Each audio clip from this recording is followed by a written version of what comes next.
nze Eddie Kamoga nsula Mutundwe nga nkola bitaala ntunda masimu nina emyaka 2 neddira ngabi njagala omukyala sijja kufa ku kya myaka kasitaba nga nasobola okubeera nange.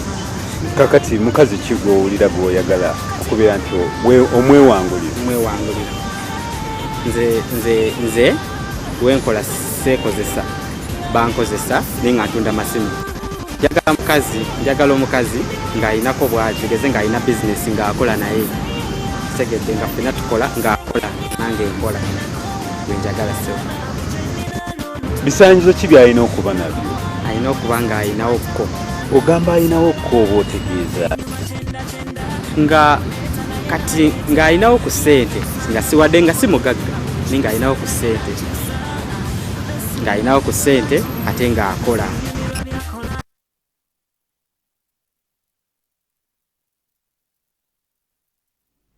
Okay. Ensonga zetandise nazo zeezo.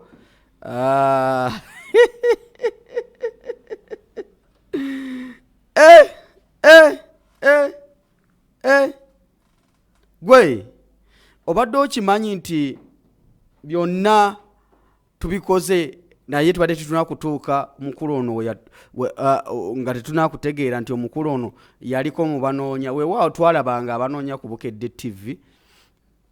Oyo gwolabye si muntu mulala ye Don Chris oba amuyite Eddie Kamoga. Ebiseera ebyo nga ye Kamogani Kamoga Eddie.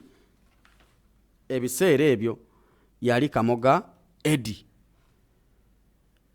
Don Chris abangi gwe mumanyi leero tuze n'ebyafaayo. Nzize n'akatabo kange nga bulijjo era mubeeramu waaka mungi. Ebigambo byonna nabiwandiise dda wano era tugenda batulambulula ensonga zonna nga bwe zitambula ku Don Chris.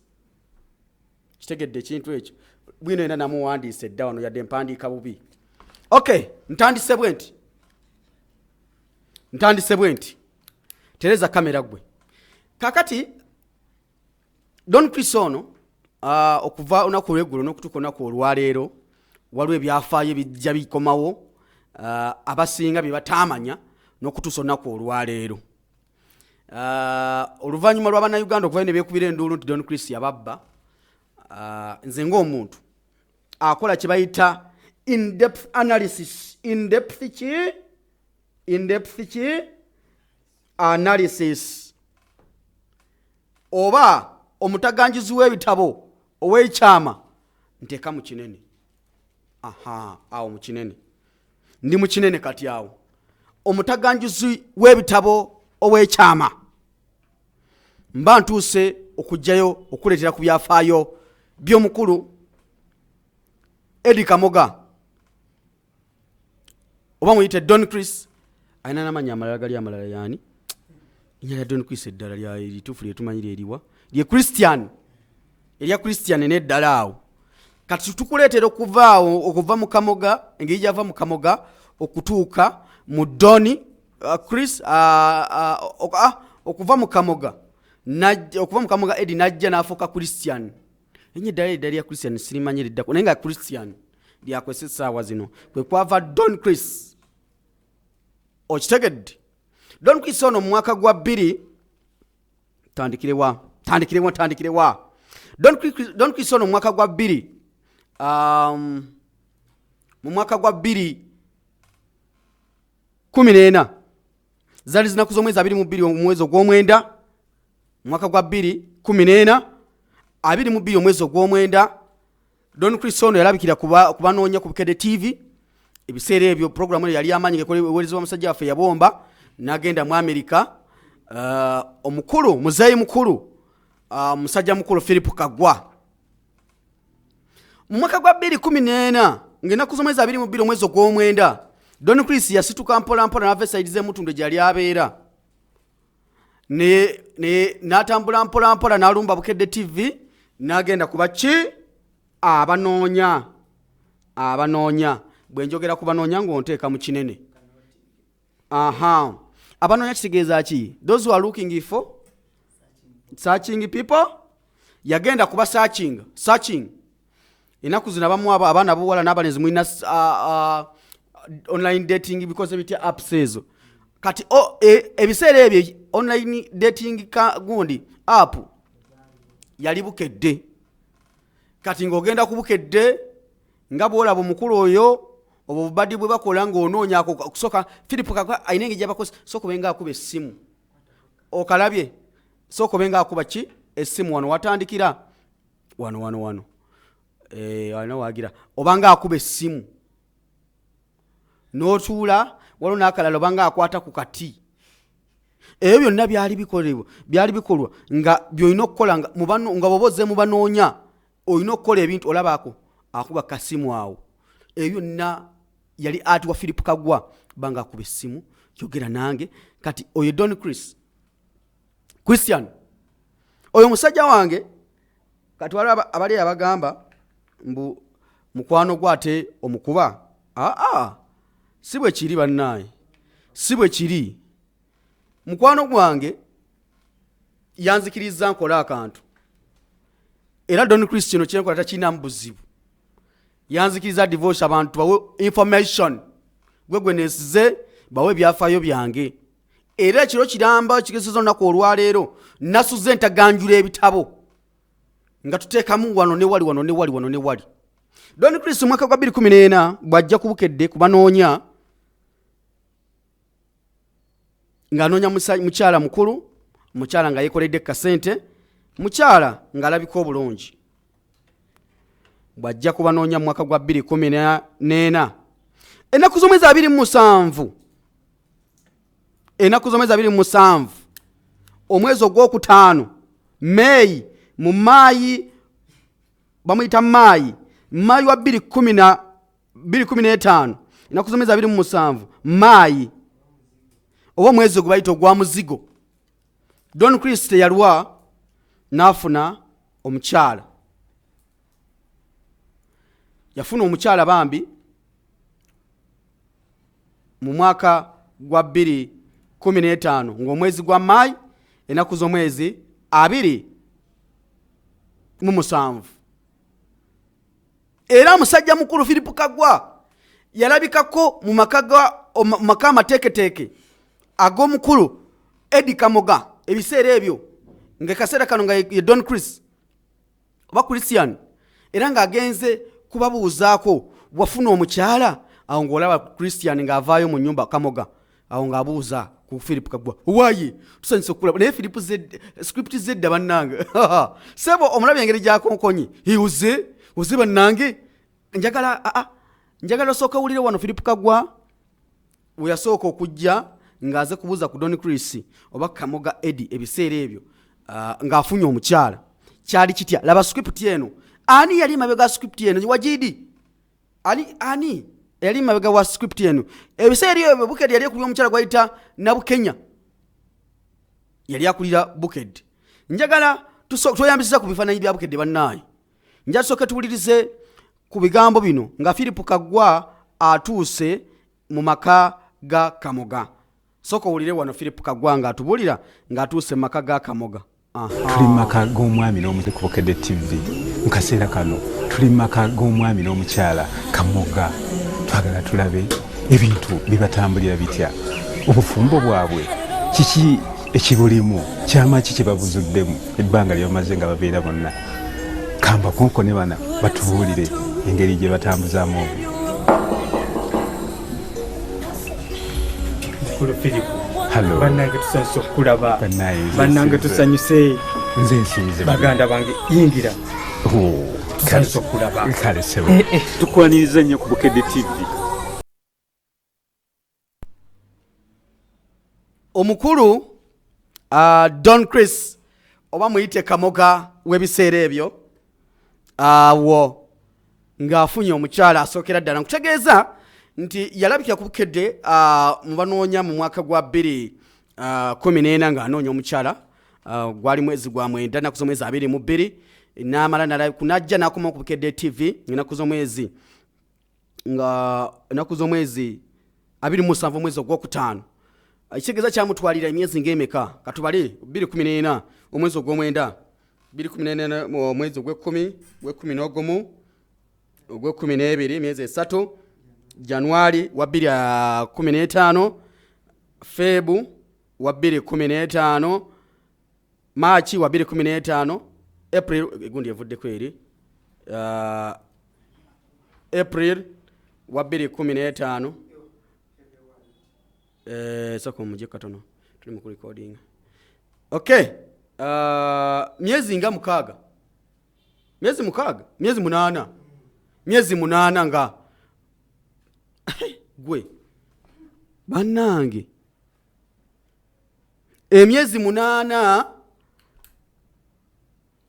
omunana jali jakayitako omukulu Eddie Kamoga gwala ku screen yawo nga Philip Kagwaze mubuuzaako nga akomyewo okumubuuzaako okumwebaza n'okumubuuza butambufumba butambula butya mu myezi 8 ali afunye omukyala siwe kiri mu mwaka gwa 2015 yafuna omubeezi. Waliwo akantu kali manuscript jimbadde mbagamba zino script mwazikolanga mutya bannaye Philip Kagwa waliwo watandikira ngola nti kyali kiteeketeeke namubuuza bana Philip Kagwa oze bannange wulira mu kaseera kano tuli mu maka g'omwami n'omukyala Kamoga twagala tulabe ebintu bibatambulira bitya obufumbo bwabwe kiki ekibulimu kyamaki kye babuzuddemu ebbanga ly'omaze nga babeera bonna kamba konko ne bana batubuulire engeri gye batambuzaamu obwo. Hello. Bannange tusanyuse okulaba. Bannange tusanyuse. Nze nsinze. Baganda bange yingira. Tusanyuse okulaba. Kale sebo. Tukwaniriza nnyo ku Bukedde TV. Nango basanga sebo.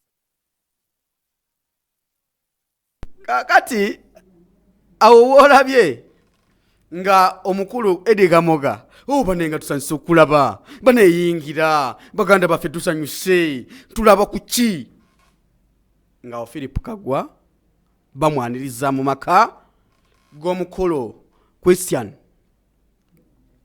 omuwulidde ebiseera kati yali Kamoga maka ga Kamoga ebiseera kati ye Don ebiseera bino ye Don Chris. Tutambula olugendo tulutambuza Don Chris awangala n'omukyalo oyo ndowooza ebbanga no terali panvu gwe yafuna simanyi oba Don Chris ensonga zino ozirudde njagala mugategate emboozi oba gye twatandikidde eri mu bbanga lya myaka 2 mbakakasa mu bbanga lya myaka katwale 2010 yakoma 2016 2016 mu bbanga lya mwaka gumu n'emyezi egigwamu Don Chris y'omu oba Eddie Kamoga mu mwaka gwa 2 mu nnaku z'omwezi 4 omwezi ogw'11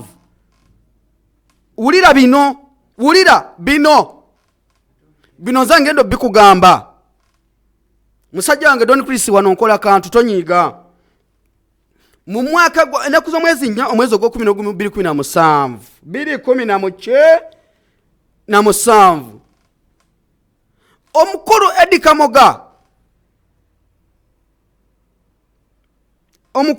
Kamoga akomawo kubanoonya ng'ebiseera ebyo yayina emyaka 25 wali mu kusookera ddala mu kunoonya oli asooka mu mwaka gwa 2015 bwe yali kubanoonya yayina emyaka 20 n'akoma mu 2017 ng'ayina emyaka 25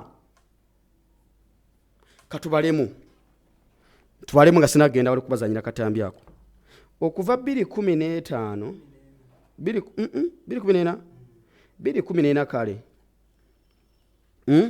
okutuuka 2017 wakati awali emyaka 5 sinaba kiki lindako mungatire bulungi katukwate kale katujire 2017 tolako 2014 sibwe kiri 2014 wano 3 sibwe kiri kwata 7 tolako 4 3 mwasoma kye bayita place values mwe bo muliye mumanyira bumanyiza aha wano 3 wano 0 wano 0 wano 0 ekigeza nti okuva 2014 musajja wanganzisa okutuuka 2020 nteeka mu kinene ekigeza nti okuva mu 2 wano tuli mu kubala kanteeka wano ku kipeegi ekinene ya 2014 yayina emyaka 20 years oshegedde mu 2017 yakomawo nga alina emyaka 25 njagala tukole bwe tuti tukwate 2017 tutoleko 2014 kyekyanguze binasoma ebyangu bino bwe bityo bitambula kwata wano 7 tolako 4 ezo ziba 3 emu tolako emu 0 0 2 tolako 0 sigeza nti yalina emyaka 3 wayitawo emyaka 3 naweza emyaka 25 25 years okuva 2015 2014 okutuuka 2017 yabibala atya musajja wange mebulaza wabibala otya kati kambatereyo ekibalo kyembadde mbagamba anti kati tugenze ku video ya 2017 ng'ali mukola ki akomyeyo kubanoonya yakomawo ng'ennaku z'omwezi 14 omwezi ogw'okuminaogumu 2017 yeno video gye njagala obateerayo netwolekera kati wano kati yeno video wulira firimu.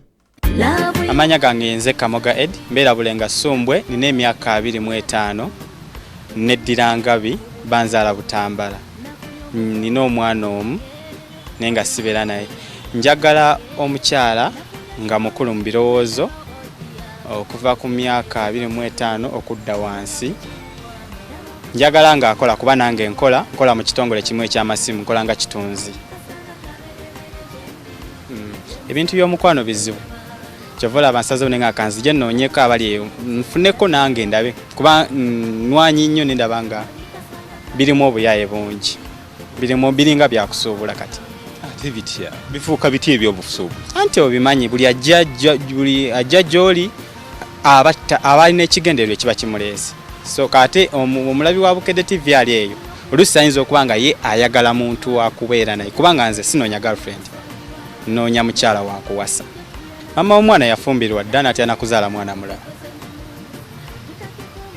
ninga myaka mingi emabega myaka nge 4-5 twayawukanira byali biwanvu era nga bw'obimanyi kyovola nsazeewo ninga kati kanzije nenoonyezeeko nange bannoonyeeko nsobole okufuna omutuufu oyo gwe naaba nfunyeeko nga biki ebibaawula nabyo era yagambye kunyumiza kuba biwanvu kati omutuufu gw'oyagala alina kubeera ati alina okuba nga si munene nnyo alina okuba mu ndabikanga alabika bulungi ng'era nange bwandaba kuba sirabika bubi alina okuba nga akola ekikulu kuba nange nkola agamba nti mpeeza transport yo tanku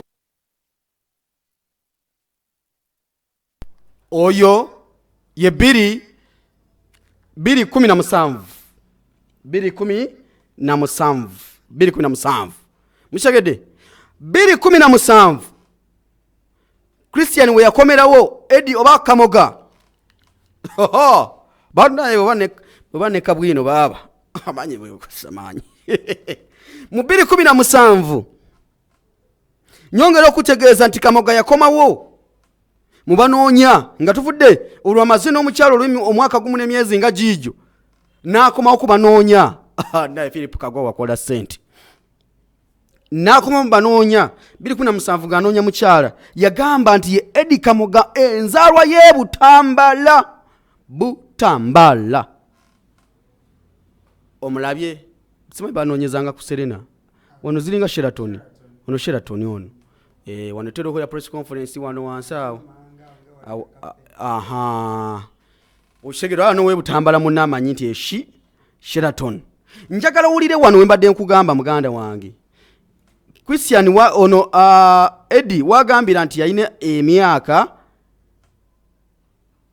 25 wali mu kusooka alina 2 ng'anoonya wano alina 2 emeka sooka owulire wano muganda wange ombuulire gwe ngenze Kamoga Eddie mbeera Bulenga Sumbwe nina emyaka 25 neddira Ngabi banzaala Butambala nina omwana omu naye nga sibeera naye amanya gange nze Kamoga Eddie mbeera Bulenga Sumbwe nina emyaka 25 neddira Ngabi banzaala Butambala nina omwana omu naye nga sibeera naye njagala omukyala nga mukulu mu birowoozo ayina omwana omu naye takola ki okudda wansi tabeera naye ayina emyaka 25 njagala nga akola kuba nange nkola mu kitongole kimu eky'amasimu nga wayiseewo ebbanga ttono bombala ebintu by'omukwano bizibu nga akomawo olaba nsazewo nenga kanzije nnoonyeko abali eyo nfuneko nange ndabe kuba nwanyi linda akombadde ndeseesaawo ndi nga wayiseewo ebbanga ttono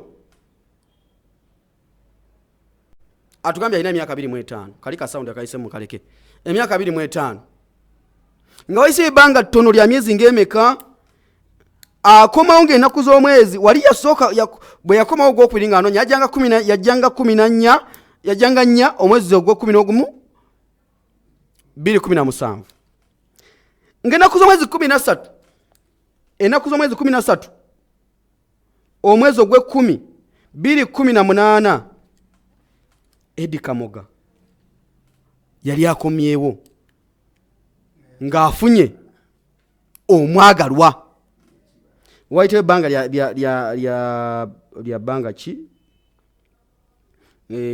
nga omwezi ogw'ekumi 2017 n'akoma omwezi ogw'ekumi 2010 kumpi mwezi mwaka mulamba gwali genda kuwera ng'akomyewo yanoonya omwaka mulamba wonna paka bwe yafuna mwana muwala gwe bayita Margaret yafuna gwe bayita Margaret ennaku z'omwezi 13 omwezi ogw'ekumi njagala ate tuwulirize wano ng'omukulu afunye ndako njagala tuwulirize ng'omukulu afunye gwe bayita Margaret kyo kyali kitya yakomawo n'afuna omukyala soko owulirize wano nga Philip Kagwa ayogerako ne family eyeefuna kubanoonya okuli Eddie Kamoga ne mukyala we ebiseera ebyo gwe yaleetibwa Margaret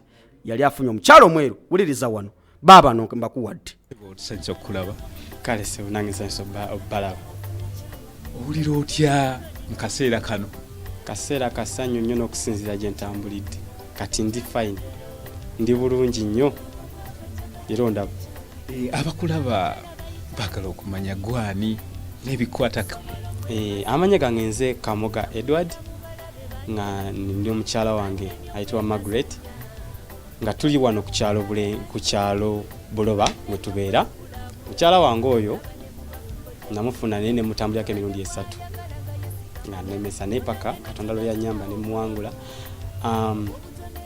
bingi bye tusobodde otuukako nze naye iwe mufuna otya sooka nankubira netwogera neyeebuzaabuza with the time nenziramu nemukubira neera neyeebuzaabuza ninkiwa time nze ngamba ebiseera ebisinga ekintu kukiwa time so gwaddako ndowooza kwali kumuwangula buwanguzi nimbaako bye namukolera ebitonotono okusinziira ne kati we tuli niwe namufunira akabanga keeko naye tubuuliremu ku byaliwo nga wakalabikira ku mpewo byajja bitya ate okubeera nti okwatagana naye nayita tuziyita entalo nyingi bankubira amasimu nga mangi obuzibu bwali nandisobodde okukuŋŋaanyako enamba zaalinga abiri zokka nenumbibwa ababbi simu yange ne bagitwala kati enamba ezo mwali mulimu ey'omukyalo olwekuddamu ne mukubira ku namba endala nennyonnyolako nantegeera bwantegeera tusobola okuba nga twogera n'ateekawo terms and conditions ezize nange nenteekawo ezange tufundikira nga tuzigataganyizza maybe nga zisobola okukwatagana awo ne musaba obufumbo kuba tetwatandikirawo bawala balala ate ng'omulaba nti akyali bwe ziba nti kucakala nnyo oba kulya nnyo ssente bwe ziba nga teziriwo abeerawo ne bwe ziba nga ziweddewo era abeerawo ffe ndowooza okusinza bwe ebbanga lya myezi nga 6 mukyala mufuumu kubitaddemu ffe ndowooza okusinza bwe twabadde lwaki mwasalawo okubeera nti mubitambuza bwe mutyo tulina ab'emirimu bye twagala okugezaako okusalako n'obo abalowooza okuba nti bayinza okuba nga balaba omukyalo nti balaba nti si mufumbo mbagamba bwe nti mukyala mufuumu kubitaddemu amasappe ate nga nikole eki sirina maanyi sirina mundu sigenda kusaba security wabula kankozese Bukedde TV bagyesuubi kakati nteekateeka kizoyina mwana muwala ono enteekateeka ze nnina nga ntegeeza abalabi ba Bukedde TV ennaku z'omwezi nga 25 Desemba tugenda kukyala mu butongole nawe mwami Kagankuyise kulika era nkulise nawe nkuyise 25 mwaka guno. Okay, yamugamba nti tugenda kyala mbakadde bwa mwana muwala ennaku z'omwezi 25 Desemba, that is Christmas. Ndeza bakyala ku Christmas sekukulu bali mu kukyala. Omukyala yamufuna era nga bw'obalabye nga beeyagala obalaba mu kifaananyi kano neetaaga omuntu atulaba tusooke tukaddusemu tukatwalemu mpola mu slow motion obalaba nga atemya mu slow motion olaba twaleeta ebyuma tuzaayoko lindako tuddeyo katono nga beewahaaga ng'omukyala atemya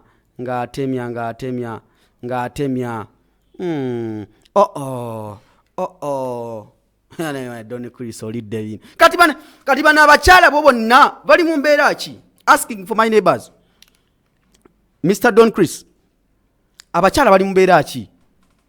Abakyala bano bali mu mbeera ki? Bakyali oba tebaliyo? Twagala kumanya. Don Chris, kati kapini mmatu kaali kaaki? Akyalina kapini takayina. Musajja wange oba omuwaayiriza takayina. Tujja kanoonyerezaako tulabe. Kakati bannaaye embeera bwetyo bweri. Omusajja ono tuli mu kukola byafaayo, tunoonya byafaayo by'omukulu. Byali bitya? Kakati nina akatambi nga n'omukyala bwe bawasa sebo naye ayogera kuba buli wafunanga omukyala Philip ngagamba n'omukyala naye atweka ku saidi ye bambi n'omukyala atwe ku saidi ye.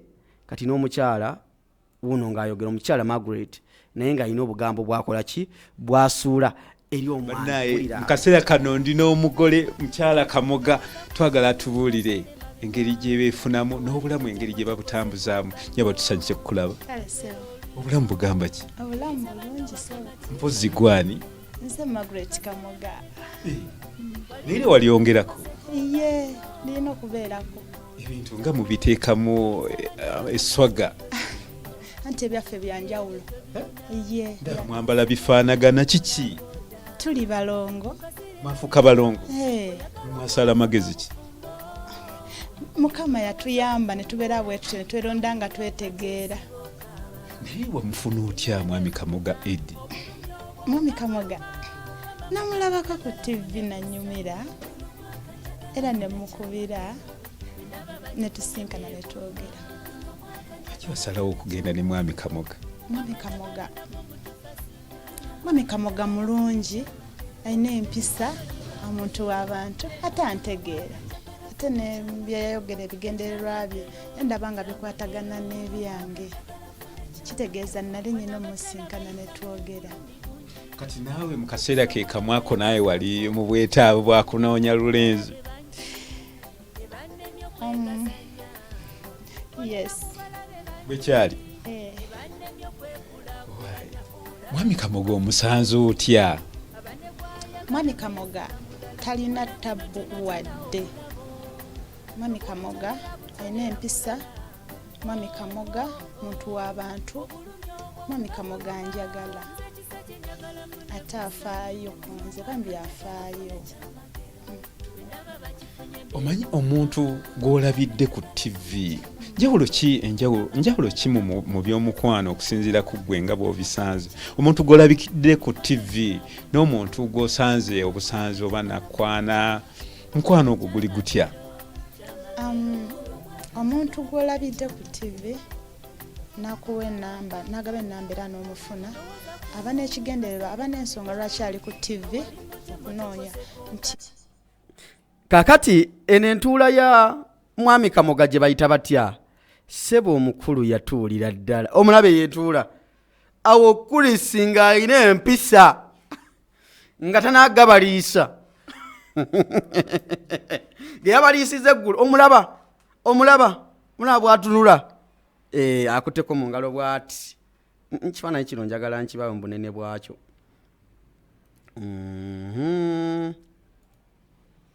Mukwano ogwo guli gutya? Omulaba engeri gyatuddemu nzigira akola ogweyo.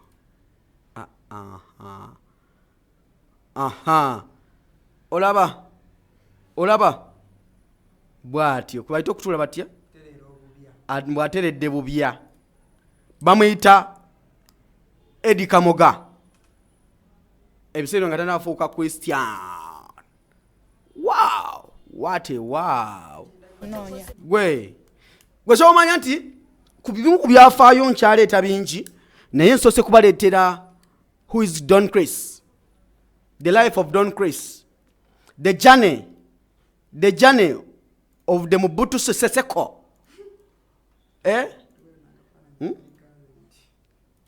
Yes, awo ng'akyali Kristi ng'akyali Eddie Kamoga wano ng'akyali Eddie Kamoga ng'atanaba kufuuka ani ng'atanaba kufuuka oyo gwe mulaba kati Don Chris wano ng'akyali Eddie Kamoga wano nga ye Don Chris bwe beesanga bayinza okwesabula maama daba oyo Eddie Kamoga Don Chris Christian yasooka kukaddiwa Don Chris my brother bakube Saalongo Eddie Kamoga myaka 2 mu 2014 si bwe kiri mu 2017 yakomawo nga alina emyaka 25. What are you?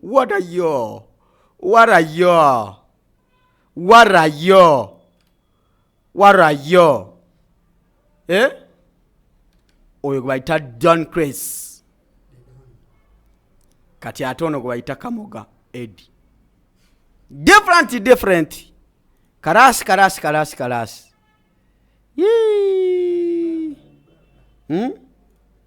Mushkila. This guy was a hunk.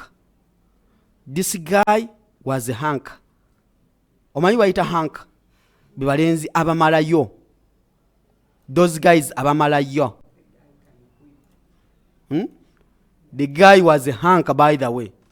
That guy Don Chris yagambye mufulume gwanga mulaga watugenda mukulonda.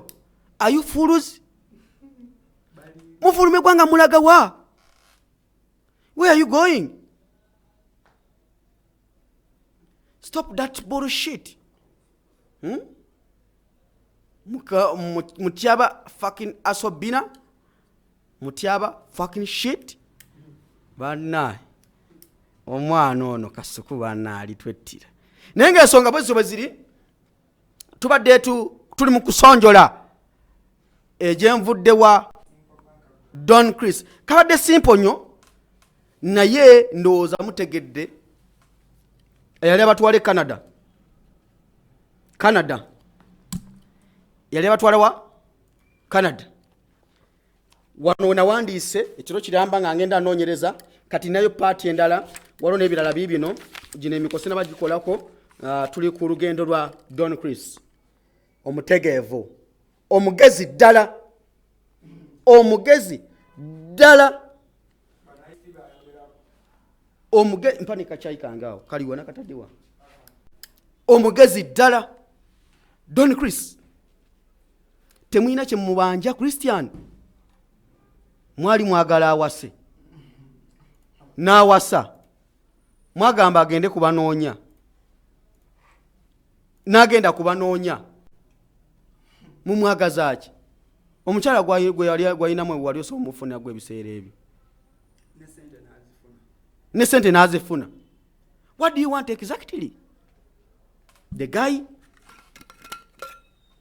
akoze akasente ke yababuuziza mufulume eggwanga mulagawa ani agenda okulonda muzeeyi nga you the fools you are moving out of the country please stay mumala kulonda naye yali alonze embooko yali agala ebikyala ebinyirira sebo kati oyo oba kati oyo aliwa Margaret wekubira emulanga Margaret wekubira omulanga oliwa Margaret where are you but he's the guy yes ate oli yasooka ye ate oba yaliwa sebo yasooka yabuulirira n'agamba abakyala mulina okuyiga engeri gye bakwatamu abasajja ne nga alaba look at this fool look at her mba abakyala oluusi ffe tuviirako ebizibu njagala owulire ebigambo by'ono omukazi njaweewulirire yabuulirira naye n'omusajja tamulina don't over listen to motivational speakers wuoyo njagala yaliwa yaddako wuoyo wulira nina omuntu era oba mukulu kaggwa nkiyita ntya abaana abawala muyitiridde nnyo okwetwala nti muli babbeyi abaana abawala muyitiridde nnyo obutaba na mpisa nze obubaka obwange eri bawala bannange abakyanoonya oba n'abafumbo kubanga mukulu kaggwa olaba obufumbo bw'ennaku zino tebukyali mpisa omusajja awaza omukazi n'amuteekaawo bonna omusajja n'omukazi bonna oyinza ogamba oba bonna basajja kwegamba nekikusobera amaka g'ennaku zino nga Fred Sebata bwe yayimba nti maka ga kakati ndowooza okuba n'empisa kwe kusimula ku TV eyo you see by then they had a flat screen with a big tummy ndowooza zezo empisa zayogerako abakyala musimule TV ewaka simula TV fisa kadi osimule ku TV who is you gwani ata simula ku TV yabalo simula ku TV yabalo ne mu nyumba nga batimba mu bana za Everboss zineze ebivulu iki ekifaananyi kya gravity ali ku kifaananyi awo indako tu akantu ako keetaga kuteekako mu slow motion Garrison Wabuyo kati akantu kano keetaga teekako mu slow motion wali nga asimula TV awa olabye ebintu bwe tubirina asimula ku TV damo simule ku TV aha zeze mpisa mukyala wa Don Chris yali abagamba mukyala wa Kamoga I remind you nti ono yali Kamoga this guy was Kamoga ono tayinza ba mukyala wa Don Chris she can't simula ku TV mube n'empisa simula ku TV osimulako ku TV ezo empisa zetubagamba vala omusimulire ku TV beera mukazi wa mpisa.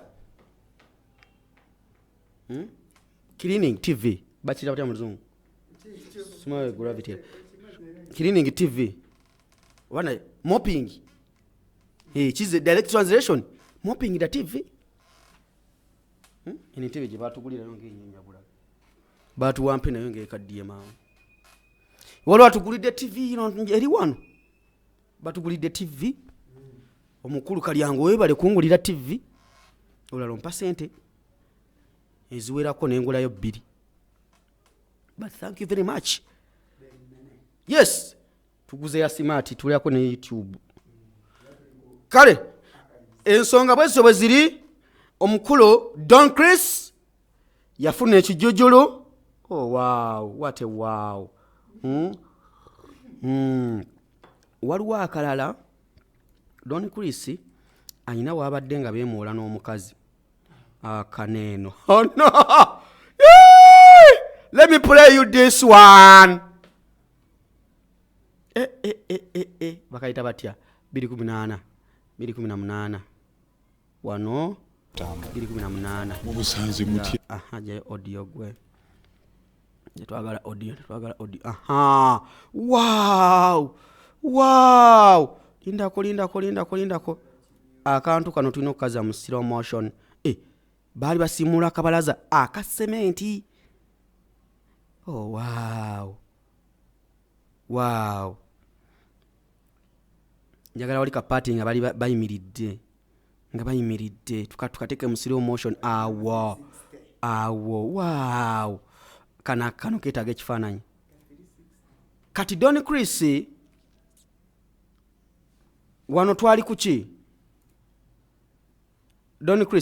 kuki bannaye bulaza wange olabye Don Chris Mashadi place Don Chris. Wow mukwano nkwagala nange nkwagala terera batu bakafaananyi kalinga kugundi ku protector kuchaka wano bakwira kafaananyi ka protector ekitegeeza Ruth Kalibala si yali protector.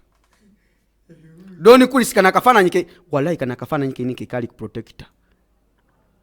Abantu abakozesa ko protector you can tell me kana kafaananyi ke kali protector. Lifeguard akafaananyi Don Chris gwe wali kafaananyi ako. How old are you? 25. Don Chris, how old are you my brother? So banange byebyo.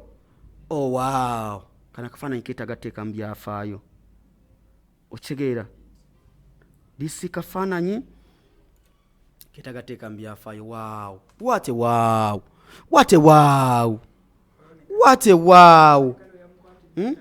wow bali bambala no bifaanagana nga balongo.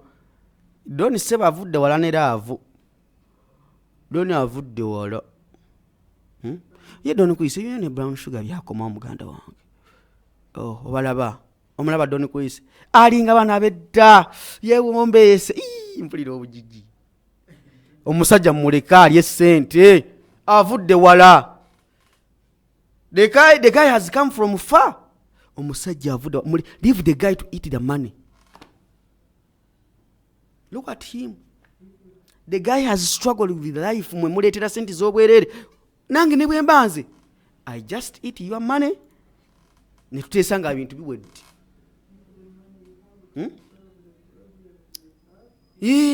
Nze sente ozireeta nenzirya ne twogera nga embeera ekakkanyi. Leave the money to eat your money. Kwe naguze ka t-shirt akapya nesikalazeeko ku bantu. Kano kapya ibudde lwaki onkozeseza mu sweta naawe gye bamanyidde. Naguze t-shirt empya kati ate musajja wange Don Chris nza mukomerera bana divorce mwogere ku Don Chris. Omusajja wiiki ewedde yakampayo miliyoni egi. I don't know whether nti sente zamwe ze yampadde simanyi naye nga wiiki ewedde Don Chris yampayo miliyoni. Kati mutandikiraawo munoonye mbaddizeyo 10. bali mu divorce musirise omusajja abise no please njogere ki nze mbuze njogere ku nazitwalako nze Don Chris yampa sente era the money I want to see any fool ngejja wano we want our money you ate jangu ndage obo ina receipt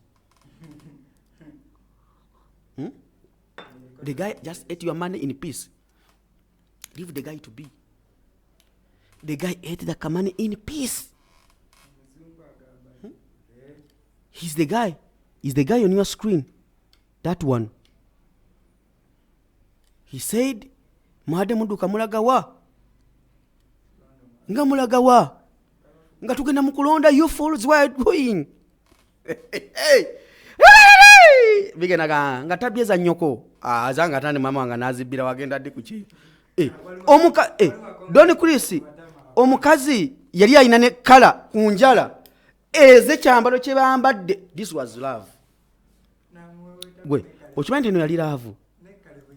Kulinda njagala tutambuze ekyuma njagala kisike mu slow motion kitulage nga enjala z'omukazi. Muzirabye enjala z'omukazi zifaanagana n'ekyambalo kye bambadde. This was love. Indeed, it was love. These guys loved each other. Wow. Ne baweera Don Chris Kalevu alina obulevu bubiri naye baali babuweeweeta. Oh my God. Nkwatako ne katu mukwano. Nkwatako kutu. This is love. Wow. Naye omukazi ngaalinga yali omukadde. Naye omukazi ono yali omukadde. Kino kiri wano si kina makula. Anti bina makula ebijjanga ebizigo bikwokezza. Naye Don Chris mukunoonya ali agamba yagala mukazi mukadde. Era Katonda n'agamba kanziremu essaala zange essaala z'omutabani. Nkukasseeko ekkadde liryo fa nalyo.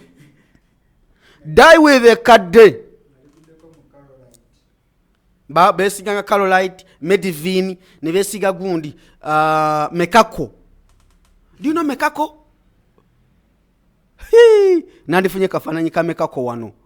Nenkulaga what we call Mekako. Abakyala besiga Mekako ne Carolite. Mekako. Walako Mekako gwe.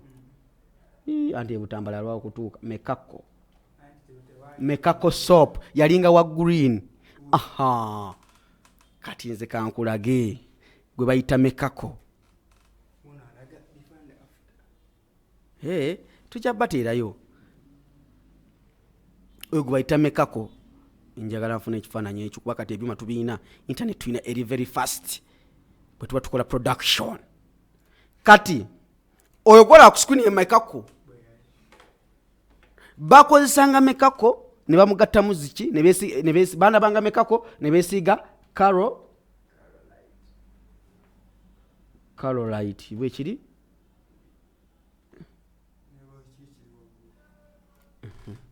Carol aliwa tufuna aliwa njagala ava ku website kwennyini ndowooza ono. Anti kati baba balanga ebizigo ku kifaananyi ky'ebizigo bateekako omukazi omweru n'olaba emboona z'emitwe ezigula ebizigo wano. Kati wanaabanga oyo Mekako nga weesiiga Carolite n'otayeruka anti bakuwa ebbanga lya myezi 8 nga bikuukiza. I saw fools dying because kati kankulage wano bakulaga abakozesako ku Mekako abakozesako Carolite. Katukulage abakozesa ku Carolite we bafaanananga anti byakufumbanga. Oyo gwe bayita Carolite. Shocking review about Carolite cream. Okitegedde? Ono Carolite mu kifaananyi bakuteeka kakakazi akazungu nti bw'onoogera ojja kweruka ng'omwepiika. So the fools died. Abamu bajja ensusu.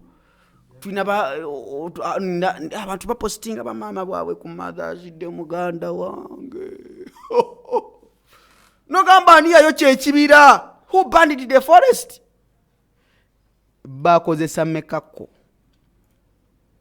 oyo ne beesiga Carolite.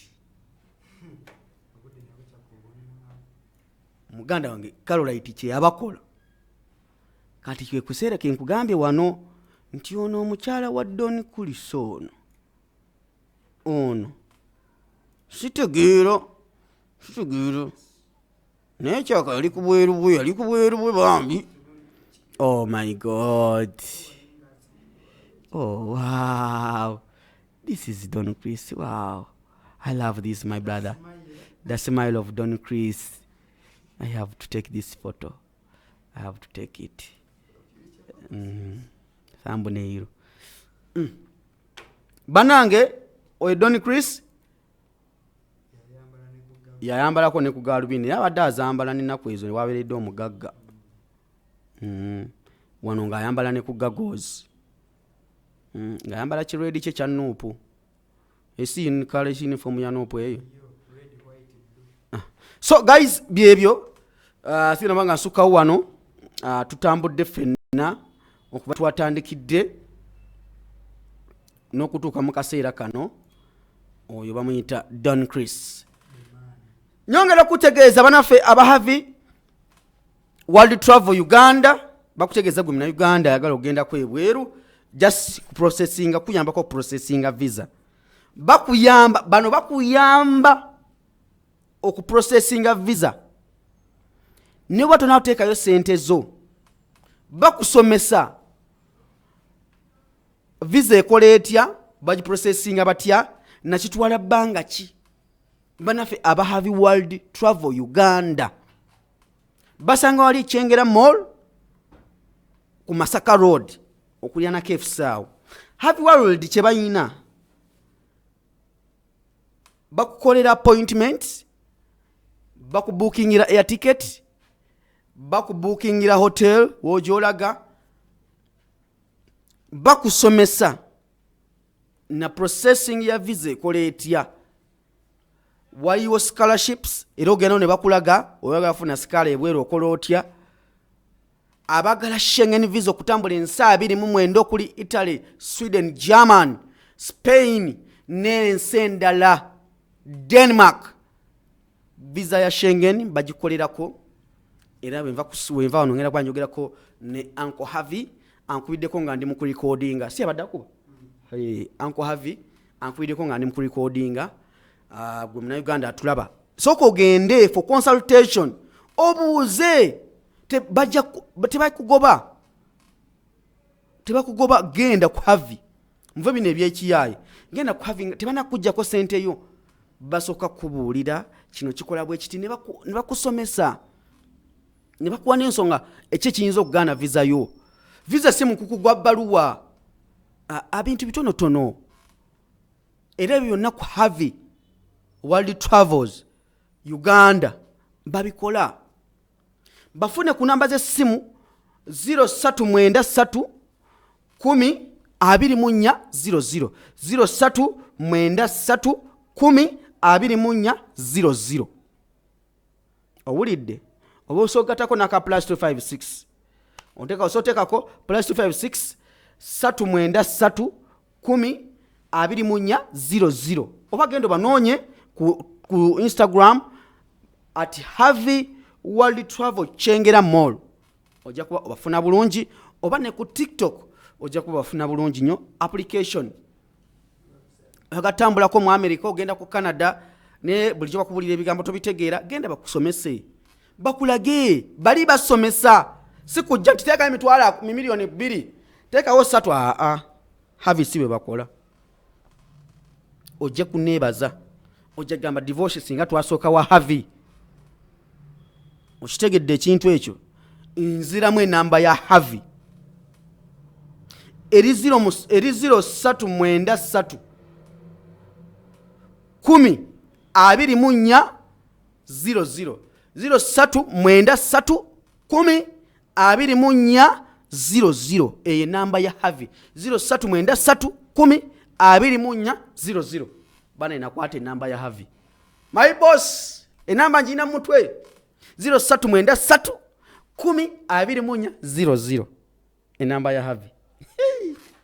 Oli agamba enamba ya corona e Uganda 0393 102400 ye namba ya Havi ekyengera mall. Enamba ya Havi ekyengera mall. Guys, bekwate ekyokudibwamu kyo kibenga kiteredde. Stories nyingi tugenda banga tukolako maaso awo zitugenda tukuweereza bingi nnyo n'amawulire ebifudde mu mawulire gonna gy'obadde ne gy'otabadde tugenda tukuweereza. Ngenda kwa nfuna musajja mukulu Dr. Kwef maaso awo atubuulire ye ne liri puzzle bafaaki liri puzzle yagenze ku bane liri puzzle asobola okuvuma bannaawo liri puzzle ayina ebivume ebiganda. My brother liri puzzle, what are you? Liri puzzle yavumye Kwefu bulijjo bamuvuma amatuta yagamuvumye yalese ebivumu ebipya bannange liri puzzle. Musajja watu bulijjo muyita headphones earphones liri puzzle yalese ebivumu ebipya yavumye Kwefu. Ate Kwefu bamuvuma nga yabigatta mu Lady Titi ngagamba nno Titi baatuvumye. Bavumye gwe bavumye gwe musajja wange Kwefu bamugambe matumpagwa. Matumpagwa kyeki? Nawulirako emumbwa matumpagwa ndowooza banange byebyo sigenda bafiirako nange nkooyo. Don Chris mumulabye obanoonya ekinaaba kizzeko nja kuba nkibawa. That's me. Everyone is my friend. Even Don Chris is my friend. I've left. Nze ngeze. Eyo kubala abantu. Era nze nakola ya trendinga. Twalina kawuka. King Saho Gambotya. Wano ntumira buli gwenjagala. Bana enyongero bajjukiza enamba y'okusonda sente. Enamba y'okusonda sente titujibalaze. Lindako. Enamba y'okusonda sente ku kitebe za campaign bannaye. Mbadde ngenze sibalaze enamba ya campaign. Bana twatandise mudda ku mudda. Fundraising drive. Njagala kabateerayo musooke mulabe enamba y'okusonda sente. Nga sinaba kuva wano nange struggle njagala jongerako etofaali. Agamba atya musajja wange Godson wali mu America. Godson wamanyiza muganda wange bintu gwa bisobola abalala wandekera bayaye. Bane tuli mu kusonda sente za fundraising. Okusonda sente siye fundraising. Katika tuli mu kusonda sente za katika basekerereze. Ate nze nabitandika. You are the founder nange ebintu binsanzeewo. Njala batera wane enamba oba ekipande kya fundraising drive.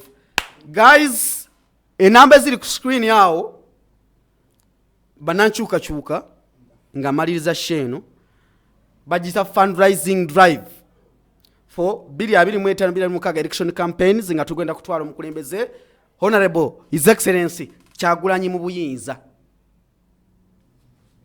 Nze namba nzitadde waawo enamba y'essimu esookera ddala 0794926 erimanya ga Lukundo Shifra. Eyokubiri eri 0770486 yes 86 Michael Dumba. Merchant code ya Airtel eri 5 najibu indako siwandike ebifu njagala mbe nga mbisoma wano bulungi. Byembadde nsoma bye bituufu. Merchant code eri 684038 erimanyaga National Unity Platform.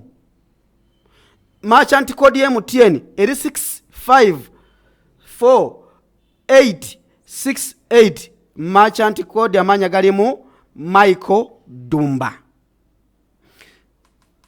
Account number ya bank okuva mu Absa eri 600-699-3883 eri manyaga National Unity Platform. Tugenda ku namba za Airtel 07516-11-39 eri manyaga Shifra Lukundo.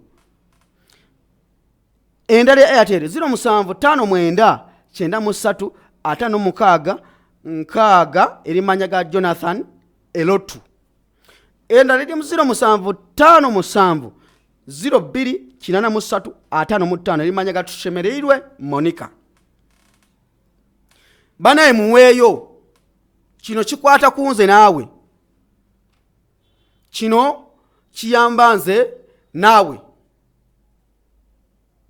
Sawa ya kusonda sente za campaign 226 asembedde netandika 225.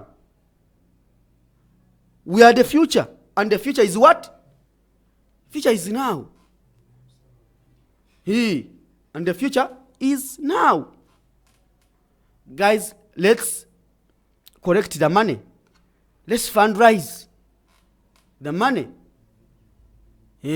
Tulabe ensonga bwe zitambula. Osono genda wali makerere kavule waliwe basololeza. Bakasha we bali. Bataddewo batera. Zibataddewo tera, zibatatera. Nalabi akantu kalinga tera. Omukulembeze yatandikidde n'obukadde 10 nakulabya abeeya amawali. Nengamba kati ya twere genda tambula. Kambakazi olunaku olungi agamba atya muganda wange Godson mu America wali. Kasutu oli bulungi. Wamanyiza Godson ebintu bino. Godson nga tusondeza fundraising nange njagala ate nkubeyo oluseke. Kintu nkipike wano mpola mpola. Ntwongeramu abana ntwongeramu kachayi wano. Ebuli ajja kumpewo nga akola atya. Kintu kyakweberera mu kati. Motivating people. Agaliza olunaku olungi mweraba.